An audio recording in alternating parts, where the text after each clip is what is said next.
सीधा मुद्दे पर आते हैं। आज के इस एक्सप्लेनर में हम एक ऐसे गेम की बात करने वाले हैं जो क्रिकेट की पिच पर नहीं बल्कि ग्लोबल फाइनेंस के बड़े बड़े बोर्डरूम्स में खेला जा रहा है। दुनिया के सबसे बड़े इन्वेस्टर्स भारतीय क्रिकेट के बिजनेस को पूरी तरह से बदल कर रख रहे हैं। ये सिर्फ एक खेल का एनालिसिस नहीं है बल्कि एक ऐसा फाइनेंशियल शिफ्ट है जिसने पूरे क्रिकेट इकोसिस्टम को हिला कर रख दिया है। तो चलिए शुरू करते हैं।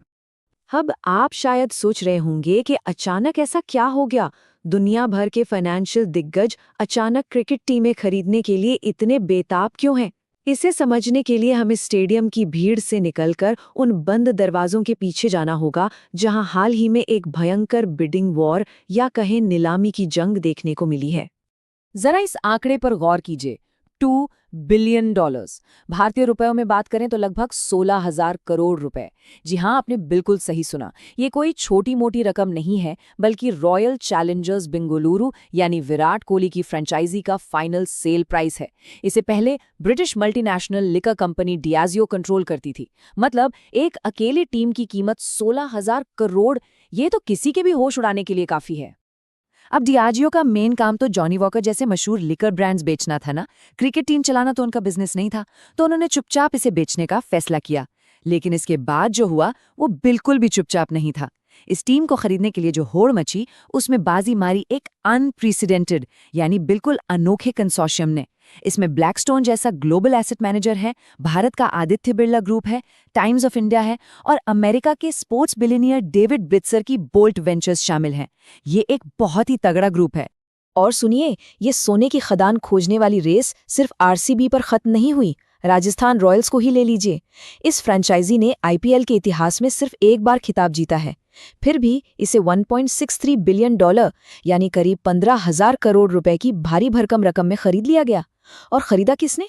एक अमेरिकी टेक एंटरप्रेन्योर ने, जिन्हें सीधे वॉलमार्ट के रॉबसन वॉल्टन का सपोर्ट मिला हुआ है।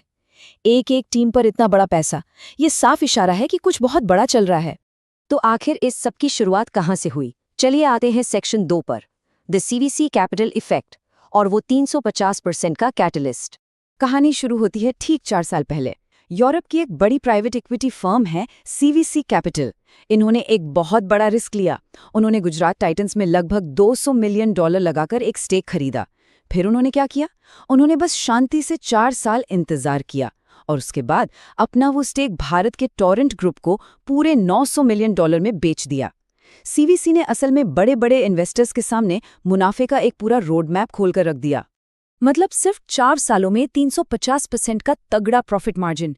जरा सोचिए, इस एक अकेले आंकड़े ने न्यूयॉर्क से लेकर लंदन और जिनेवा तक बैठे बड़े बड़े एसेट मैनेजर्स की रातों की नींद उड़ा दी। उन्हें अचानक ये एहसास हो गया कि भाई, हम दुनिया की सबसे बड़ी और सबसे प्रॉफिटेबल अपॉर्चुनिटी मिस कर रहे हैं। अब आते हैं सेक्शन 3 पर, इन मेगा डील्स के पीछे का गणित और मार्केट का कंपैरिजन। अगर हम वेस्टर्न मार्केट्स को देखें, जैसे एनएफएल, एनबीए या इंग्लिश प्रीमियर लीग, तो वहाँ व्यूअरशिप की ग्रोथ लगभग फ्लैट हो चुकी है। उनकी जो डेमोग्राफी है वो एग्जॉस्ट हो गई है और वैल्यूएशन भी अपने बिल्कुल पीक पर है। लेकिन दूसरी तरफ भारतीय क्रिकेट का मार्केट हर साल 15% की शानदार रफ्तार से ग्रो कर रहा है। और ये मत भूलिए कि भारत में अब 10 लाख से ज्यादा करोड़पति और 200 से ज्यादा अरबपति हैं। ये एक इतना बड़ा वेल्थ मार्केट है जिसका असली पोटेंशियल अभी एक्सप्लोर होना बाकी है। और सबसे कमाल की बात तो ये है कि आईपीएल अब सिर्फ भारत का 8 हफ्ते चलने वाला कोई आम टूर्नामेंट नहीं रह गया है। देखते ही देखते ये पूरी दुनिया की दूसरी सबसे वैल्यूएबल स्पोर्ट्स लीग बन चुका है। जी हाँ, सिर्फ अमेरिकी एनएफएल से पीछे। अब आपको समझ आ रहा होगा कि क्यों दुनिया भर का पैसा इस तरफ चुंबक की तरह खिंचा चला आ रहा है। कुछ और नंबर्स देखते हैं। पूरे आईपीएल इकोसिस्टम की वैल्यूएशन अब $18.5 बिलियन क्रॉस कर चुकी है। सिर्फ इसके मीडिया राइट्स ही $6.2 बिलियन में बिके हैं। आरसीबी जैसी अकेली टीम का 100 मिलियन से ज्यादा का एक्टिव फैन बेस है। और सबसे इंटरेस्टिंग बात, पिछले ही साल आरसीबी ने सिर्फ स्पॉन्सरशिप्स के जरिए $15 मिलियन का पैसिव रेवेन्यू जनरेट किया। मतलब इन एस्ट्रोनॉमिकल मीडिया राइट्स और स्पॉन्सरशिप्स के दम पर ये फ्रेंचाइजी असल में हर साल बिना रुके पैसा छापने वाली मशीनें बन चुकी हैं। इसी से हम पहुंचते हैं सेक्शन 4 पर, ब्लैकस्टोन की लॉन्ग टर्म स्ट्रैटेजी। चलिए इसे डीकोड करते हैं। ब्लैकस्टोन कोई छोटी मोटी कंपनी नहीं है, ये $12-13 ट्रिलियन मैनेज करने वाले दिग्गज हैं और इतिहास में पहली बार इन्होंने कोई स्पोर्ट्स टीम खरीदी है। इसके लिए उन्होंने सीधे निवेश नहीं किया, बल्कि BXPE नाम के एक खास प्राइवेट इक्विटी फंड का इस्तेमाल किया। देखिए, आमतौर पर ऐसे फंड्स 2 से 3 साल में प्रॉफिट बुक करके निकल जाना चाहते हैं, लेकिन BXPE को संपत्तियों को 20 से 30 सालों तक होल्ड करने के लिए ही डिजाइन किया गया है। इसका मतलब साफ है, ब्लैकस्टोन कोई क्विक प्रॉफिट नहीं ढूंढ रहा, बल्कि वो 1 अरब से ज्यादा भारतीय कंज्यूमर्स तक दशकों के लिए अपनी डायरेक्ट एक्सेस पक्की कर रहा है। और फ्यूचर का पोटेंशियल तो देखिए।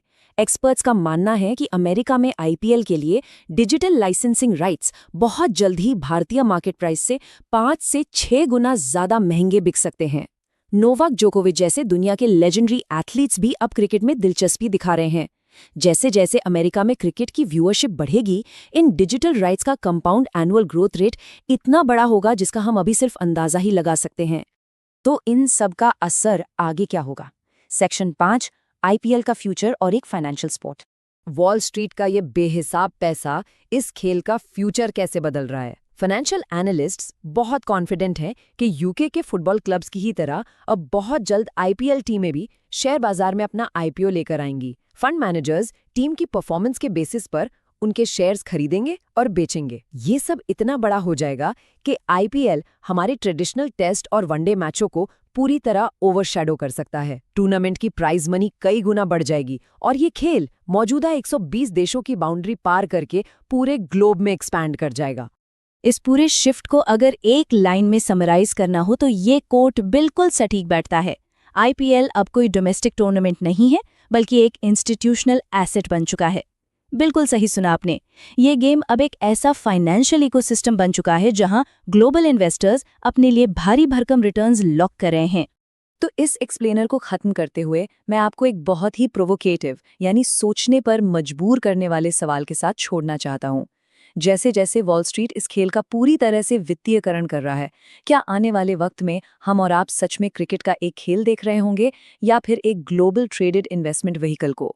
ये सोचने वाली बात है, लेकिन एक बात तो तय है, इस खेल का भविष्य अब कभी भी पहले जैसा नहीं रहने वाला।